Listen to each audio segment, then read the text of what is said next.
You are listening to Beyond the Verse, a StarCitizen podcast. A show dedicated to Cloud Imperium games, StarCitizen, and Squadron 42. Whether you fight, explore, unite, and/or trade, we bring you news, updates, interviews, reviews, and analysis. So sit back, relax, grab yourself a pour of Radagast, and join us as we go Beyond the Verse. Launch sequence activated.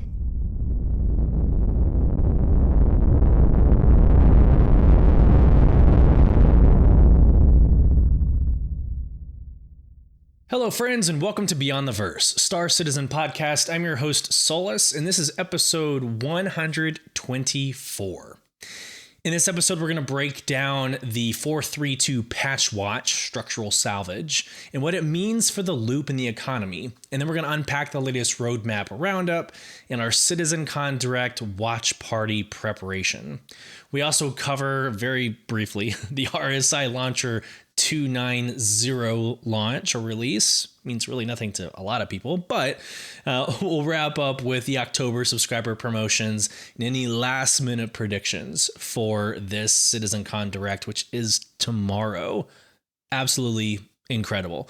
And we'll wrap up the episode. I think I already said that, but we will end the episode on your Spotify poll and comments to make sure the voice of the community is heard.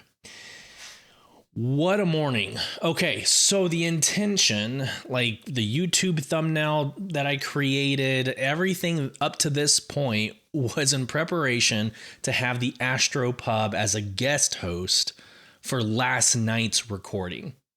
So he was supposed to be on, he is co-hosting, or me and him both are facilitating the Austin, Texas watch party for CIG. We were wanting to do this really awesome preparation podcast. And Murphy's Law just squarely kicked me right in the nuts, like 10 times last night. The moment I got home from dinner, which, by the way, my daughter lost her first tooth while figure skating. That was a fun story I can get into later. But she lost her first tooth. We were on a high. We go to Chewy's for some Mexican food restaurant, fun and shenanigans in celebration for that. And so everything was going really well. But then the moment I got home, like my dog decided to just puke everywhere. Sorry, TMI, but like completely destroyed our downstairs living room area. So I had to clean that up and trying to hurry to be there for the Astropub last night.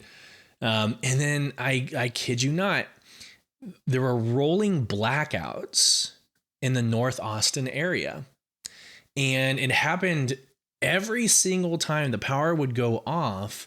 I would let Paul know. I would let the Astropub know, hey man, power is out. Give me a couple seconds. It would come back online. I'd fire everything back up. And then the moment that I'd reach out to the Astropub to say, all right, we're good, let's go, the power would shut off again. It did this 3 or 4 times last night. And so I just ended up in one of those moments that I had the internet. I just went out and reached out to Paul and said, hey, it's not going to work. It's not going to happen. So unfortunately, we will not get the Astropub in preparation, but I'm going to try to secure him to join me and Space Tomato next episode in reaction to what dropped on CitizenCon. So that's going to be super exciting. I can't wait for that for you, for us, and for that discussion. But here we are. It's Friday morning. It's not even the 5 a.m. time I normally, record at. It's 7:41 a.m. So I'm going to try to get something put together. This is very improv. I usually am very produced. I'm usually very structured. We're going to see what happens today because I want y'all to have something as you travel and you make your way to your watch parties, or if you're just preparing to watch virtually from your home, I want y'all to have something. I can't justify not recording episode 124 because of some electricity issues. So here we are. We already went through what's happening.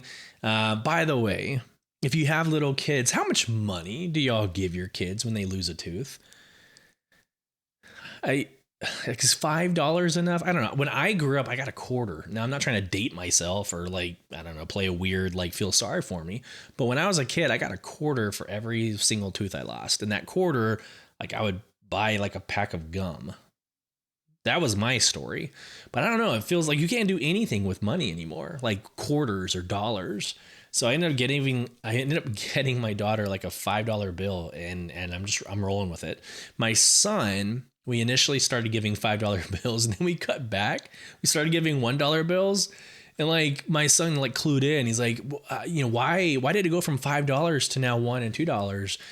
And we were like, inflation, the economy affects the tooth fairy too. So that's been a fun family dynamic. But okay, all right, let's get going. This morning, before I woke my kids up, I already recorded the giveaway winner. So we did have a giveaway from CIG. So again, CIG, thank you so much. But we had the Saber plus the Black Magic paint to give away. And let me just do this real quick before I share my screen. We had 234 entries after you remove some of the duplicates. So 234 entries, 177 responded to the engagement question. Let me take a couple seconds and just hide. I want to hide the doxing information, and then I'm going to share my screen. Here we go, sharing my screen. So again, this was already recorded. It's out on socials. In fact, the winner has already responded to the socials. So like we're good. This is me just reporting the news at this point. But this ended up going to Ruzio. So Ruzio heard about us on X or on Twitter. The engagement question again was, which ship in StarCitizen would be the best haunted house? And I think there's a clear winner. I'll get to the result here in a second. But to Ruzio, I actually really liked his answer. They write, I think the 890 jump. Imagine it with no power, emergency lights flickering, tumbling slowly in space, the hull creaking from damage, bodies and blood adrift in the low gravity. Gives me chills just thinking about it. Yeah, I mean, you can argue really any ship in those conditions would be scary AF, right? 890 jump, like it's hard for me to see an origin and think like scary because they're nice, fancy ships, right? They're like Teslas in space. But it is like if you had the emergency lights flickering and it was decrepit and it was damaged like we see in some videos, yeah, I can see that being pretty intense. Back in the day, they used to have, I think it was mercenary missions where you would board an 890 jump. And I remember those being some of my most like anxious moments in the game. Some of it because the game had its faults, it still does, but it had its like faults and made it kind of scary whenever players would just like glitch in front of you or you would fall through the floor and into space. Name it, right? It happened on the 890 jump. So I can kind of relate to the 890 jump being a scary experience, whether intended or not. But yeah, I think we're going to get into my predictions for CitizenCon here in a second. But I think any ship has the capability of really being scary in the near future. Stay tuned. I'm going to get into that here in a moment. I'm going to pull up the engagement question response. Again, not everybody responded. Not everybody put a ship in the engagement question. So this is a bucketized list of like extracting ship names. So if the name was mentioned, I was able to pull it out and extract that out of 234 responses. So the Reclaimer, clear winner. I mean, and I think on social media, people were responding to my posts. I guess X is now posts and not tweets. But people were responding to that with stories about the Reclaimer. I knew the Reclaimer was going to win, but it won like soundedly. 61 votes. The next in line was the Idris at 20 votes. So you have the Reclaimer at 61, Idris at 20, the Caterpillar at 11. Absolutely, like the Pirate Edition Caterpillar. Sick, like with the red lights and the black paint, and I can see that being very like sick, right? The Starfarer at 10, the 890 jump at 7. That's kind of surprising. The Carrack at 7, the Mercury Star Runner at 7. I honestly thought the Mercury Star Runner would be a little bit more, just because of its like hidden crawl spaces that are underneath. Like I truly thought the MSR, the Mercury Star Runner, would be more large, more of an option. The Kraken was number 6. And like, I think a lot of people were saying the Kraken, like, why is the Kraken not more? I think it has a lot to do with the imagery that StarCitizen has backed the Kraken with. The Kraken's always in this like asteroid field or this black and orange like background. I think they kind of made it look sinister. But I don't know about the ship being sinister. It just looks like a frigate. It looks like a real life like U.S. naval frigate. I don't know, I'm not trying to judge anybody who said it. I'm surprised that happened. The Apollo was an interesting one because they were saying it's like a creepy medical, like Silent Hill with the nurses situation, a little vibe there. So I can see that as well. And then there were some like really funny answers, like, I don't know, any Drake ship. So someone knows my heart and knows how I feel about Drake. So awesome to that one person who said that. I don't know what this like address question mark is. Again, there's, you do the best you can. You pull whatever you can out of the data when there's 234 responses, when it's free form text. So this is what you got. And I realize I haven't been sharing my screen for the last couple of seconds. Here, let me just see the list does appear. I promise. So you do the best you can. These engagement questions are free form because I love the stories. I think you enjoy answering them. But when I pull data out like this, I don't know. I'm not going to count, or I'm not going to try to extract 234 entries. So I really threw this through AI. I threw it through Chat GPT, and this is what it came up with. So, all right, let's wrap this up. Thank you for participating. I'll try that again. Thank you for participating. I really appreciate CIG making this happen. I love giving things away. Like, I don't know. I'm not trying to sound like a billboard or like a typical, content creator in this part of the podcast, but I've been blessed with the opportunity to kind of buy what I want in the game. And so if I want it, I have it. And so, and again, I'm not trying to flex. I'm just saying, like, when you're in that situation, it's easier to give. I think it means more when you have less and you give. Like, I think that means more, truly. But for me, I do have, mostly every ship in the game. It's nice to be able to give it forward and just say, thanks for listening. Thank you for engaging. Thank you for being part of the Beyond the Verse podcast community. All right, let's get to some news. Again, we went through the agenda. You know what's in store. Let's get rocking. So here's This Week in StarCitizen. Hello, everyone. Last week brought the PU Monthly Report, offering an in-depth look at September's development progress across our teams, while Day of the Vara 2955 ushered Halloween into the verse. The celebration of Day of the Vara 2955 continues with spooky vibes across Stanton and beyond, featuring 2 community contests, an earnable Spectrum badge, the return of a limited-time FPS kill collector mode in Arena Commander that unlocks eerie Halloween masks, themed ship paints, and plenty of fun running through November 3rd. So we have plenty of time, guys. 2-3 more weeks. You're good to go. Meanwhile, the Alpha 432 PTU cycle is now open to all waves, introducing new stories to experience, mysteries to unravel, and a host of quality of life improvements. Check the regularly updated PTU patch notes for the latest changes and share your feedback on the Frontier Fighters finale event, FPS beam tractor improvements, structural salvage updates, and other new features currently in testing. Now let's see what's going on this week. To the bulletized list. Tuesday, we had the October subscriber Comlink newsletter and promotion list. We'll get into that towards, actually, it's probably the last segment we're going to get to in the show. Then we have the roadmap update and roundup on Wednesday. Later today, we're going to get the RSI weekly newsletter. And then the big thing is tomorrow, CitizenCon Direct 2955. And if you're going to go to Austin, Texas, make sure you come by, shake my hand, and say hi. Please. A gentle reminder that y'all see me. Y'all see me. I'm on socials. I have no idea what you look like. Even those in my org and sole provision, I have no clue what you look like, even though we talk on like a daily basis. So have patience and a little bit of grace if I'm like, who the hell are you? You come up to me and you're like, hey, Sulyce. And I'm like, hey, it's you.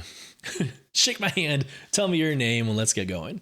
I cannot wait to meet you. So not to make any of that weird, but that's usually what happens like in this content creator, friend community type thing.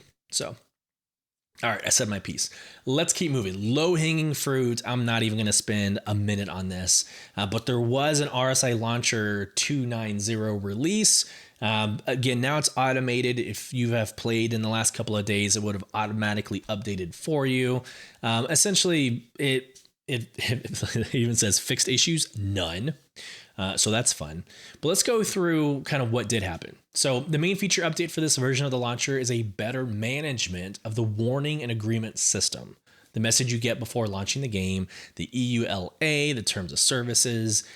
We are working to fix an edge case with the game size feature and had to remove it until the next version. We also added the Star Engine logo. That was kind of cool to see. But they added the Star Engine logo on the loader and in the settings about section. Yes. Finally, the path of the game setting is now clickable, whether or not you downloaded the game. That's nice. If the launcher is not finding the channel folder, for instance, live, then it opens the selected library path in storage. Give this version a try and share your thoughts with us. Super cool. And again, I failed to share my screen. So here we go. Sharing my screen. You see it. It exists. But if you want to, you can go to Spectrum, and this is under announcements. So Spectrum announcements, the RSI Launcher 2.90 release notes. Again, doesn't really mean a lot to many people. It actually doesn't even mean a lot to me. It's just, I don't want you logging into the game, having something like trigger, and you're like, Sulyce.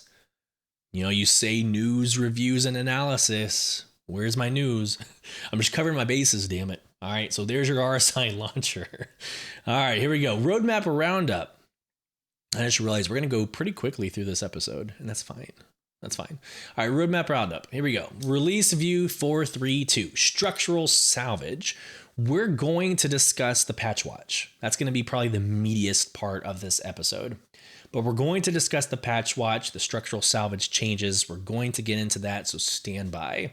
But the structural salvage, the Klaus and Werner laser repeater art refactors, it's a mouthful. New Wicklow ship offerings. Let me just read this real quick because everybody loves Wicklow except for, everybody I know. Adding multiple new ships, equipment, and vehicles to the ever-expanding Wicklow's Emporium. The Crusader A2 Hercules, the Crusader Ares Starfighter, the Inferno and Ion. Asperia Prowler utility with upgraded components and unique base livery. These rewards can be unlocked by completing Wicklow's contracts. AI FPS turrets, heavy battletech armor, the Palatino, the Frontier Fighters finale. Okay, so there are two missions. I kind of want to lay this out here. It took me forever to kind of figure this out myself. So there's two events that are coming with 4.3.2. You're going to get the finale of the Frontier Fighters. So if you remember, you chose a faction, Citizens for Prosperity, the Headhunters, and the Frontier Fighters. If you chose the Frontier Fighters, you found out that you were like actually terrorists. So that was a fun bait and switch. But it's been kind of all of us against the Frontier Fighters. We're going to wrap that one up. So that mission is kind of over and done as a 4.3.2, but there's also the Yormandy. So the Yormandy snake has been released in the Onyx facilities, in the ASD Onyx facilities as well. So there's like two things that you can accomplish in this next patch. The mission pickup on location, that's going to be really awesome. So you're closer to a destination, the more options or missions pop up. And we already discussed the Yormandy and the Yormandy cave. Now, they're not leaks, but like everybody is posting pictures and videos of the Yormandy snake. So if you're in social media, you've seen it, the surprise is over. Surprise is done. And that's where I've said this before on podcasts. Yes. So Evocati is protected by NDA, and you're not allowed to share videos and pictures and stuff, media from those patches. So that is legitimately a leak. Once it gets into the PTU, it's fair game. You can share it. So this is not about those individuals who have shared content. Not at all. But it is kind of a bummer if you're reading the patch notes and you're reading monthly reports and you see this Yormity and you're like, oh my gosh, I wonder what it could be. And you start surmising and you start kind of thinking like how it could be integrated into what storyline. And then the moment the PTU drops, you get that one content creator for likes and attention that just blows everything up. You know, here are images, pictures, videos. Here's how you get to it. Here's the whole strategy. Mr. McCracken or Mr. Kraken, I love you so much. This is not about you. I 100% promise it's not about you. We love your products. We love you walking us through and having those guides. 100%. But I think it's just this overall, like, who's the first? Who's the first to get videos and images? And so PTU dropped, and an hour later, I'm seeing videos. And I'm like, okay, well, cool. I mean, it'll be fun to take Soul Provision through the first time, but it's like aesthetically, you already know what's happening. So that's a little unfortunate, but that's, I guess, just the nature of video games. It happened in Elder Scrolls Online and New World. This is not bespoke or unique to StarCitizen. It's just kind of a bummer, right? Because like when I first read the Yormity in the monthly report, I'm like, oh my gosh, what could the Yormity be? Well, essentially the Yormity is it's the worm with, like, it's the same pig, different makeup, right? It's the worm, just has a different skin on the outside. I don't want to belittle the work that the dev team has put towards this, but it's very easy once you have the skeleton and basically the framework of an NPC to just change the skin and make it something new. I think that's why, like, going from humanoid NPCs, like humanoid NPCs over to the Vandal might be a little bit easier, because I think, if I'm not mistaken, the Vandal are humanoids. They are bipedal, so it'd be really easy just to kind of like change the skin. I'm not a dev. I don't know the back end work. It's just that's commonplace. So anyways, it's basically the worm. It is a snake. There's been some really funny memes that have come from it that I hope you get into social media and you can see as well. So there we go. Roadmap roundup. Hope you got something out of it. No real, surprises, which your surprises are coming tomorrow in the CitizenCon Direct. Okay. All right.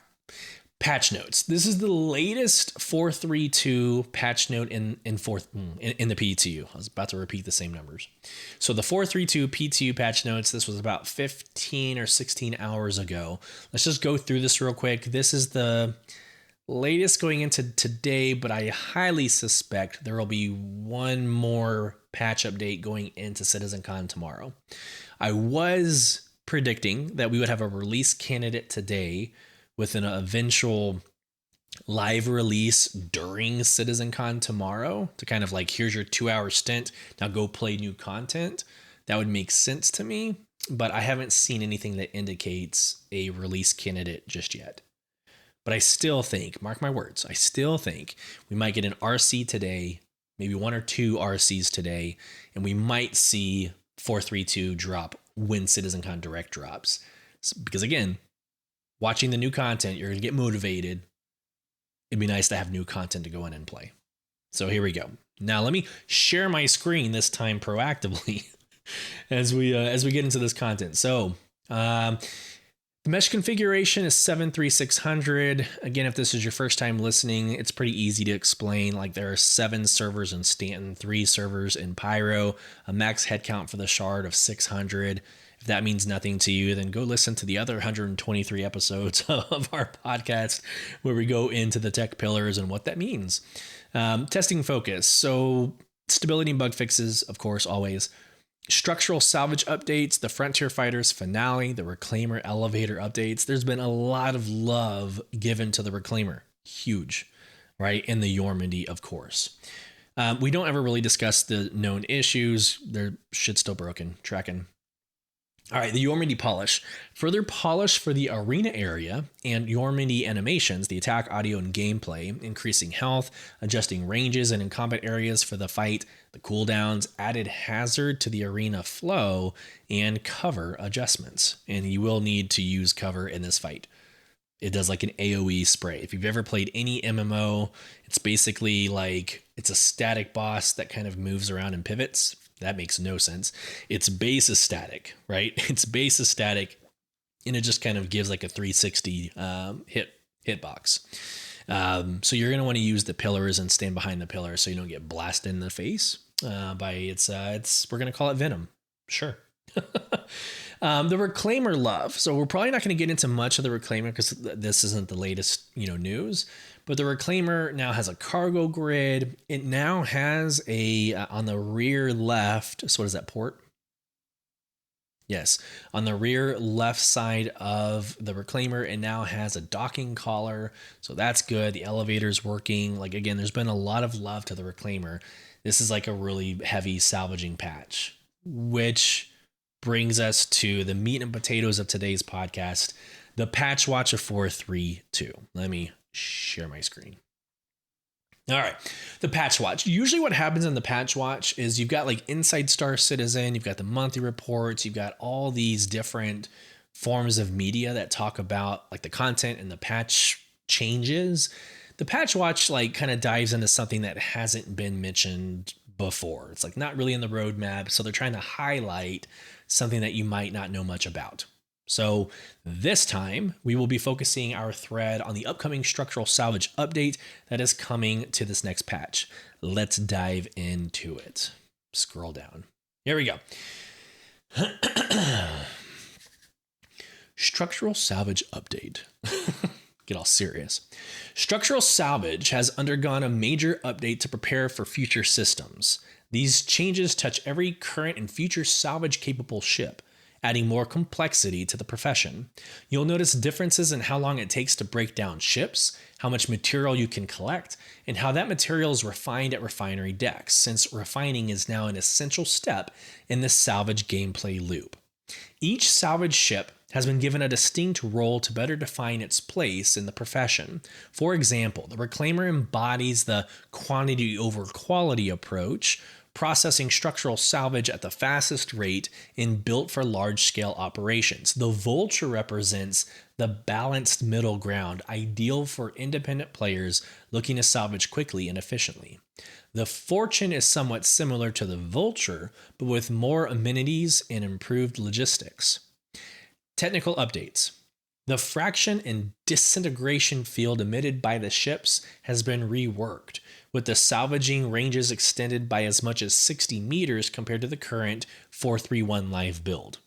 Each ship now generates fields that match its visual design, and alignment sweet spots have been shifted away from the dead center to more appropriate locations depending on the ship.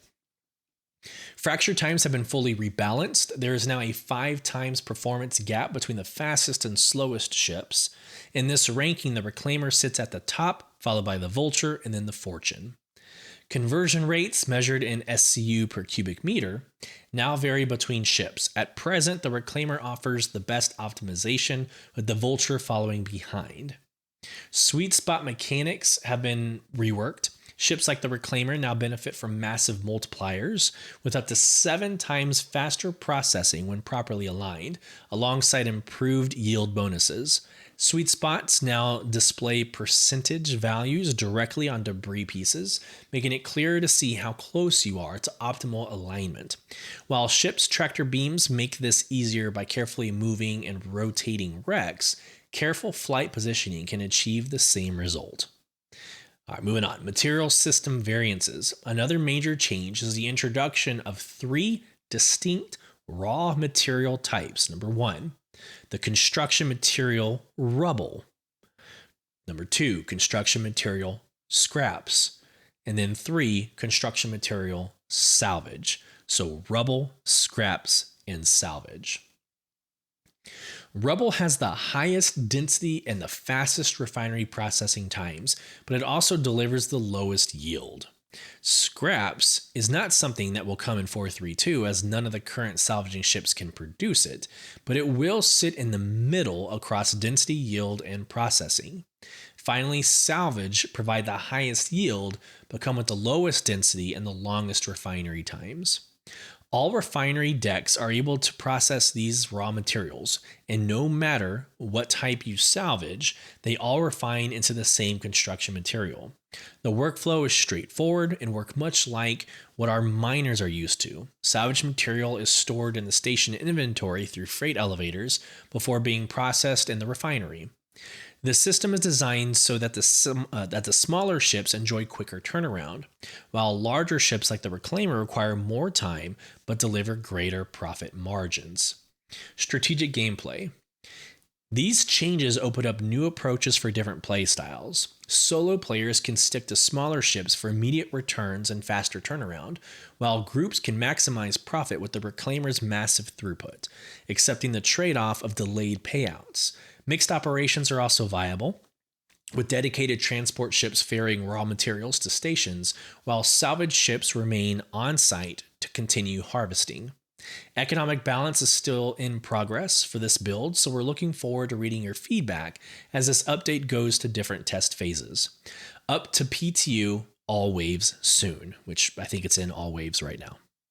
The Reclaimer's profitability is scaled to support full crew payouts, while smaller ships are tuned for immediate session-based profits. Ultimately, you will need to weigh the trade-off between efficiency and volume, deciding whether they want quick returns or maximum long-term yield. Okay, pause. Before we move on to anything else, salvaging is getting a lot of work done, and that's awesome. That is incredible. It's been a lot. I feel like this year's been a lot of FPS. It's been a lot of cargo, right? Remember like the supply missions that we had a couple of patches ago, if not last patch. Yes, I'm trying to remember what it was called. Five for Stanton? Supply for Stanton? I don't know, something for Stanton. I've clearly blocked it out of my memory. But there's been a lot of work to those designs, but not really salvaging. In fact, I would argue that salvaging hasn't had a lot of love in a very long time. So having this is incredible. I think the call out of like where the vulture sits and like the strategic use of when to use what. I am not popular when I say this, but I think there should be more separation between org play and solo play, or even like small team play. Like I feel like there needs to be a bigger bang for your buck, a return on investment, right? So like Soul Provision, we do things all the time in massive org play, but it doesn't yield like if I cared about money or if I cared about materials in this current moment of the game, it would kind of bother me because it doesn't reward or gameplay that much. And so it almost makes more sense to have small little groups of onesies, twosies, right? So a couple vultures and just knock shit out, right? But working a Reclaimer is a lot of fun. It's a significant difference of enjoyment between running a few vultures and like a whole crew working together to run a Reclaimer. Like absolutely. In fact, we in Soul Provision should absolutely have a salvaging night when 432 drops and just fully crew 3 or 4 Reclaimers. That would be incredible. The role playing, the walking around in the kitchen. It would be fun if fire was there to turn out fires. Some of our members would probably cause the fire. That's fine. It's never a boring org night in Soul Provision. But how do you feel?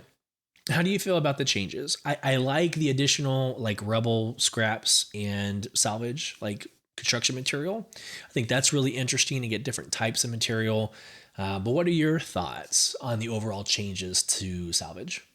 Do you even care about salvaging? Like it is a very niche game loop. Let's move on. Let's finish up this patch watch. It goes into FPS tractor beam improvements. It's a lot snappier. I saw a video, Enterprise actually, was showing a video of them using the tractor beam, and it was sick. It was like almost dangerous, like OSHA violation dangerous of how fast they were moving those boxes. So that's good news. The FPS tractor beam improvements. FPS tractor beams have been rebalanced to feel more responsive. You will notice snappier movement when manipulating objects, faster rotation control, and longer break times before connections are lost. These changes make the tool more reliable and intuitive to use, whether in combat or during general item management. Mission updates. Sweep and clear. Sweep and clear missions have also been adjusted so that the objectives now only appear with your current planetary system. This focuses the contract pool, reduces unnecessary travel, and helps keep mission flow tied more closely to your immediate location. This update is the foundation, a stepping stone towards the structural salvage we want to see for crafting. As always, we'll be monitoring your feedback closely once Alpha 432 drops into the PTU environment, which of course it is already in the PTU environment and it's to all waves. Again, potential RC today, a potential release tomorrow, but more than likely next week. I like the idea of the mission updates as well. Again, the whole point of StarCitizen is it's a ship game, in my opinion. It's a ship game. So traveling, not an issue. But it is a little annoying when you're in Crusader and maybe you're like me and you don't always read the entire mission before you accept it. And then you realize you just accepted a mission for Microtech. And you're like, I don't really have 30 minutes to get into a faster ship to travel across Stanton, right? And then execute. So I usually just drop those and pick another mission. So I think having the missions more relatable to your planetary system kind of makes sense. It makes sense to me. So what are your thoughts on the overall structural salvage updates, the patch watch, anything that we mentioned? I would love to hear your thoughts in the comments section. Please drop, whether it's on YouTube, I always say like and subscribe. I never say that, but interact with those tools so that we can hear you. I want to see your response. I want to see how you feel about this. Because again, this is why I do this, but it's very monologue-y. Monologue-y is a word. I just made it a word. All right, we're going to wrap up with the October 2025 subscriber promotions, which is not really true because we also have the comment section and polls to get through from the last week's episode. But you're looking at the October flare. So you got this jacket with the Yormindy, and then you have the Yormindy statue, right? That's it. We're done. All right, let's move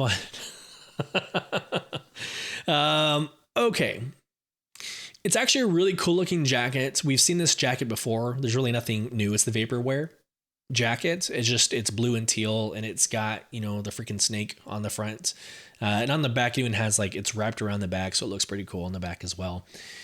This, even the diorama, I guess we're going to call it, the statue, the diorama, even reminds me of the worm diorama. Even, has a little splash animation that's underneath it as well. But the vaporware crease Yormindy jacket. So this is the front, this is the back.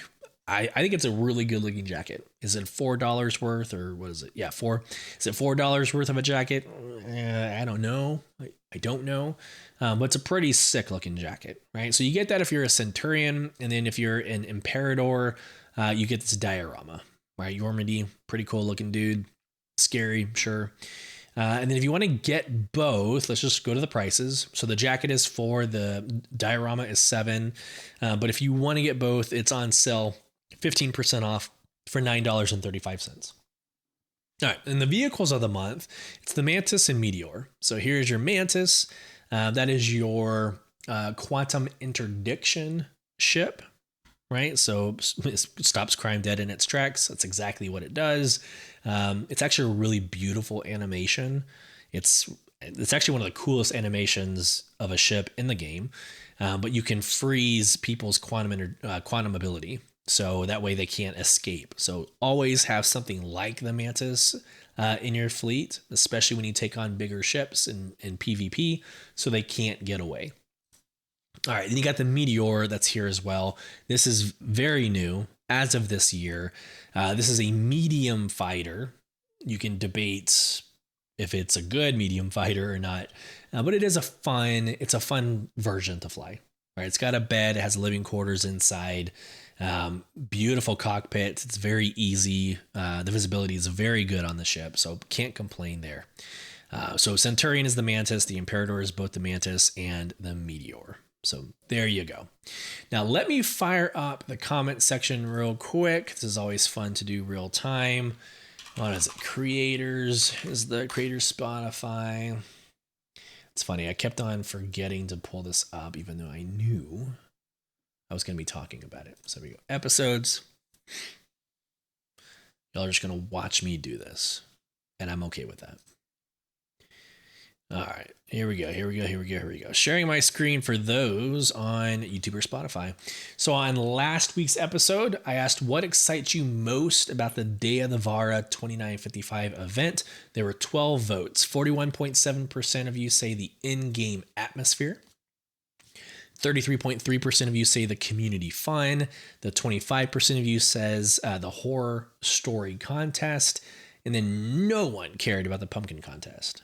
You're like, that's too much work. I don't want to go and buy a pumpkin. Roger that. So you're heard. We heard you loud and clear. All right, we have 8 comments to get through, and then we'll wrap up this episode. All right, Dan.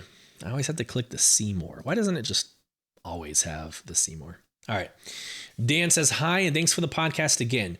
Yeah, I hope they roll out my Perseus at CitizenCon. I mean, I got the Loner Polaris now, and let's face it, no one really likes it, not even Saxus. Ask him. I have to say one good thing about it, it's a lot of CM and RMC. Man, you're just lighting people up today, Dan. Just felt like pointing it out once again. Greets, Dan. Okay. I think the Perseus does. I think the Perseus does come out in CitizenCon. The monthly report has given us every indication to think so.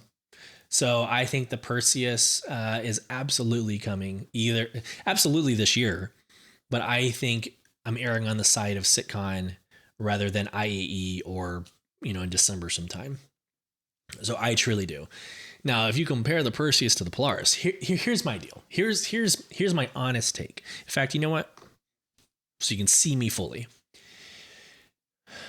I think I'm going to like the Perseus better than the Polaris, mainly because the Polaris is a torpedo ship. It's a very specific or a niche use case.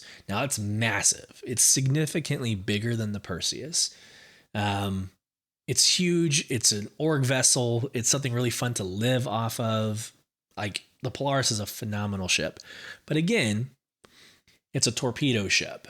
And so you have to think about when you would be taking on, it would be to take out capital ships, right? It'd be to take out either other Polarises, Idrises, but it's not really like, you wouldn't really use it for like hammerheads or like the smaller capitals or the large ships, right?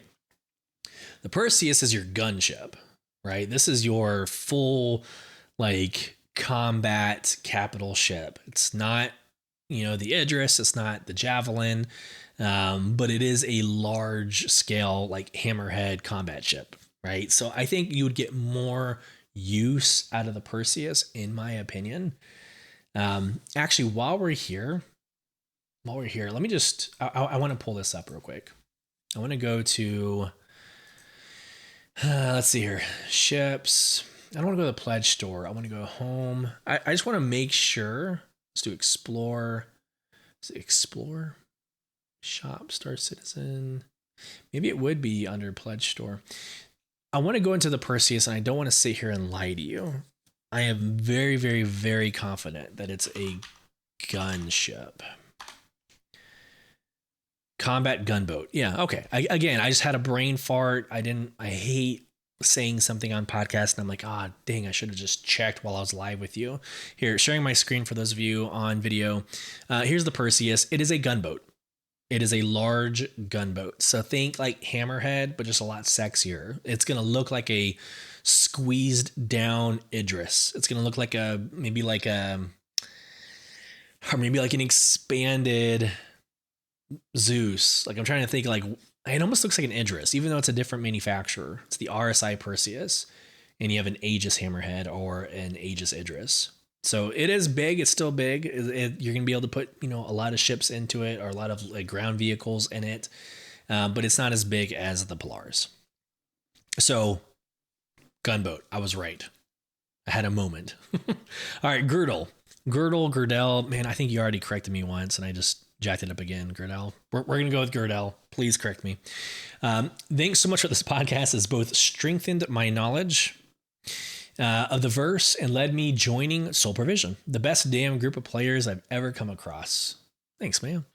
Big shout out to Talon and Saxus for doing Onyx runs with me and showing me the ropes. I hope to see some of you at CitizenCon next week. Happy hunting. Man, thanks a lot, dude. First off, welcome to the family. I always say the best damn Star Citizen fam in the verse. I like words.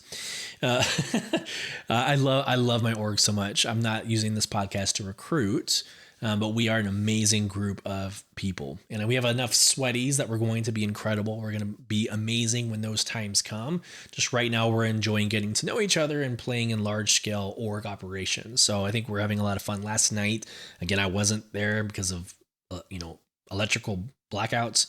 But last night we had an org night and they were doing the scenario 8, where you take out Polarises. And so they were doing like a Polaris versus Polaris. They were boarding it and using, I forgot what they're called. I forgot what they're called, but they were using like a strategy to kind of board the ships. And so they had a really good night last night. I hope everybody who was there enjoyed. Floof night. Thanks again for another week of informing content. Always working graveyard. Makes it hard to communicate with other players, and your podcast keeps me in the loop. So glad we're coming through for you, Floof night.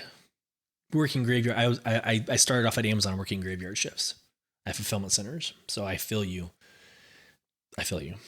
Jason Funk.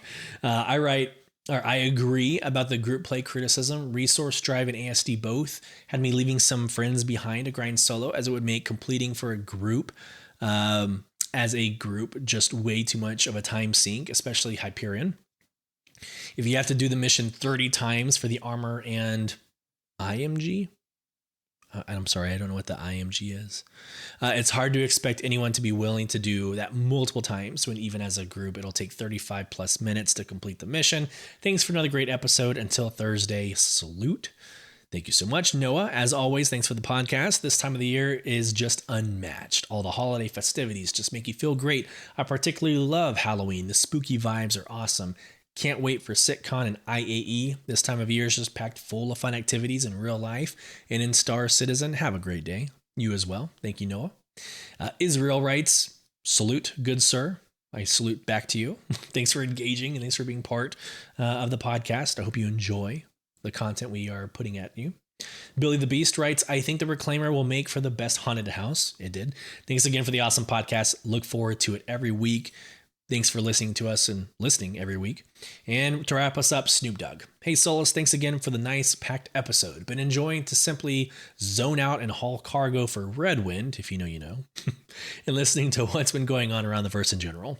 While preparing for CitCon and looking back on 2955 so far, I've had a good time in my first year and a half of backing Star Citizen. While I have enjoyed the new content, I cannot wait for the packed feature updates to come back. LOL. Keep doing what you do. And I absolutely will. I love everything about what I do. And I cannot wait for tomorrow when we're at CitizenCon and I get to meet some of you. I cannot wait. Shake my hand. Let's take a photo. Let's see. Let's create memories. Tomorrow's going to be a lot of fun. Cannot wait. Hey, everybody. If you want to know more information about our podcast or the Soul Provision in-game organization, you can do so at beyondtheversehq.com or soulprovision.com. If you want to become part of the conversation, make sure you respond to our Spotify poll. You can also leave a comment in Spotify or over on YouTube. You can also email us at contact@beyondtheversehq.com. We try our best to get through the notes, the comments, the emails. We try. I forget to check emails from time to time, and that's on me. That's fine. I hope this finds everybody well. Safe travels as you traverse beyond the verse. Take care, everybody.